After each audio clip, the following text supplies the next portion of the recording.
Pemirsa, tanpa pengawalan 8 wong yang diamankan oleh tim penyidik KPK, juru OTT di Oku sudah sampai di Bandara Sultan Mahmud Badarudin II Palembang untuk terbang ke Jakarta guna ke pesawat Batik Air.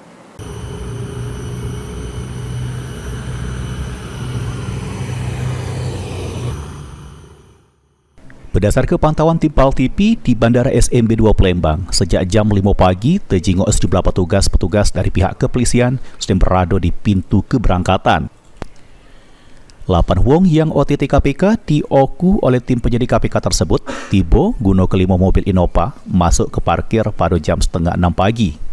Tidak diborgol di tangan, sama guna ke masker 8 wong tersebut masuk ke ruang tunggu bandara pada jam 6 pagi. 8 wong yang terjaring OTT KPK di Oku langsung ngarah ruang tunggu bandara untuk diberangkat nuju ke Bandara Halim Perdana Kusuma Jakarta guna ke pesawat Batik Air yang bakal berangkat pada jam 7 pagi. Diberitakan sebelumnya KPK nangkep 8 wong juru operasi tangkap tangan di Kabupaten Oku. Pihak yang ditangkap itu mulai Kepala PUPR Oku sampai sejumlah anggota DPRD Oku. Ilham Wahyudi, PAL TV.